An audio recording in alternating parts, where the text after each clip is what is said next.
sourcing bulk and finding the right manufacturers. I've seen you navigate all this, and I feel like I'm pretty good at it, but you're really good at it, man. So it's a chaotic job, but I do like it.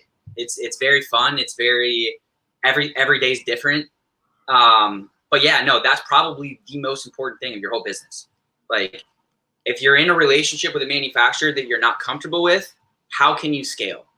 If they're not legitimate and the FDA comes and starts to heavily crack down on this industry, and your facilities aren't FDA registered, they don't have the GMP compliance, they don't have, ISO where it's needed, your brand is at a standstill, and you're at the mercy of people and other governmental bodies that can just tell you to stop, and with fines. So yeah, and they could shut down that manufacturer like that if just like that. So that's they'll go first. Don't get me wrong, they're not going to go after the brands. They're going to go after the manufacturers first, because that cuts all the brands off. If there's 100 manufacturers and 10 of them are legitimate and properly registered, and the rest of the market purchases with the 90% that isn't legitimate, I mean, think about efficiency on the government. They're not going to come to all these brands. They're going to go directly to the manufacturers that sell to the brands, and now your whole supply chain's cut. So you have to be very careful about who you're working with, understanding their scale. And also, I think probably one of the biggest things for supply chain is you have a brand, and the brand is the number one thing. So if your manufacturer doesn't abide by your brand guidelines and your brand heart in just everything that you're about, it's not going to work. So for example, I mean, there's brands that they want all of their extracts and everything to come from one farm, from tracking everything from seed to sale, and it's small batch, and that's a huge draw of their brand, the fact that it's small batch and it's handmade. Now, don't get me wrong, it's still in the right facilities, but it's manufactured in a completely different way. So your business goals are to be more of a boutique brand that's handcrafted. You're not going to want to go to a manufacturer that's built for scale. Because there's like manufacturers that have extraction labs that are like pilot plants. Like I've seen, like, it's huge, massive operations. And then like you got guys like Four Corners Cannabis in Colorado that are two brothers, and everything, they grow it all. It's beautiful, handcrafted. It's just a small operation. They make their own genetics. It's just like really cool. And so that's the difference between those two things. And of course, if you go the craft route, you're going to have to pay more. Your prices are going to be higher, but it's reaching a different type of audience. Like I always kind of like related to food. Like you can go to McDonald's or you can go to a nice French restaurant, just, it just depends on what you're looking for. And so, and what would you, so besides like the manufacturers having to have their CGMP and ISO certifications, if they're doing testing and things like that, what other things would you look for when you're looking for a manufacturer? Chain of custody is probably the most important thing that people overlook. You have to be able to track everything.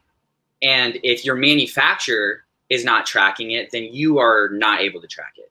So you have to request chains of custody. You have to, say you go to a manufacturer and they just have a white label, private label tincture, just like 1,000 milligram tincture. Well, what extract went into that bottle? Where did that extract come from? When did you buy it? Who was the person that put it into the final unit? Where's the chain of accountability? So if that's something that's not established, I mean, I'm not saying you cannot work with somebody, because look, they could be new. They could have opened last week, and their intention is to get there. But if you're not thinking about a chain of custody and understanding how to track everything from the original source all the way through to that final product, then you're setting yourself up for defeat. 100%, man.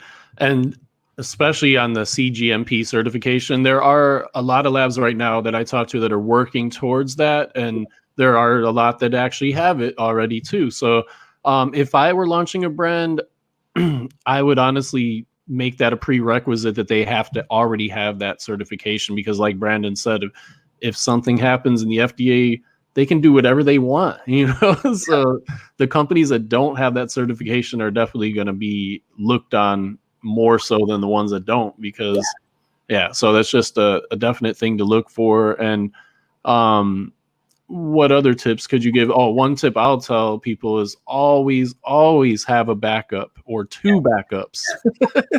Don't, even if it's the best manufacturer in the world, you're totally happy there. You think you're going to be with them forever. Yeah. Just make sure you have a backup or two, because like one of the manufacturer I was working with, they were great. They've been around 30 years doing like other types of products, and they got into CBD, you know, a few years ago.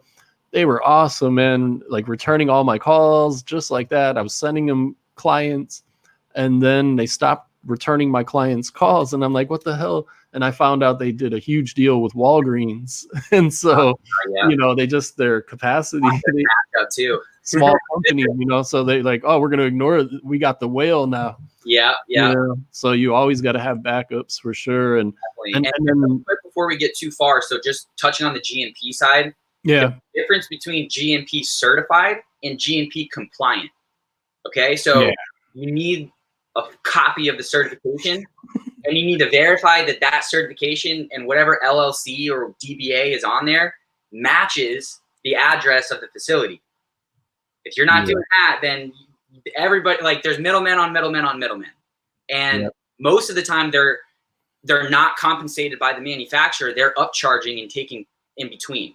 So they're not the official sales reps or anything. So just be careful about where you're purchasing, because if they're GMP compliant, that does not mean that they have the certification. Now, the other thing too is on the edible side of things. Everybody knows that edibles are the risque product, right? Yeah. In most states, you cannot get a GMP certification on an edible manufacturing facility.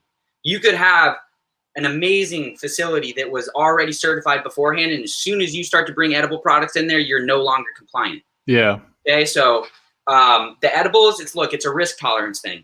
If your brand is willing to take on a risk for it, and tinctures count as an edible as well. So just know that's a risk tolerance thing. You know, you're not going to be able to, in most states, to get that CGMP certification if there's edible manufacturing going on in the same building. So they count tinctures too, huh? I didn't know that. Because look, tinctures, honestly, there's a lot of, and this is opinion, right? This isn't going to be everybody's going to look at rules and digest things differently. The way that I see it is, a tincture, honestly, is more risky than an edible, in my opinion, because it is a direct blood delivery, which means look at, I knocked myself out yesterday off a tincture. So now if you're eating an edible, it's not going to be a sublingual, which it just by definition, if something is a direct blood delivery, it is considered a drug. Yeah. So that's it falls into an edible, it falls into a sublingual, even if you change the instructions on your packaging to say swallow this as well. You know what I mean? You're still in a very gray area. So some states will allow tincture manufacturing with that certification, and some will say no, not at all. It just really depends. Yeah. Gotcha. Yeah. The manufacturers I work with, they make tinctures, and they were able to get it, so they were in friendly states, obviously. Yeah.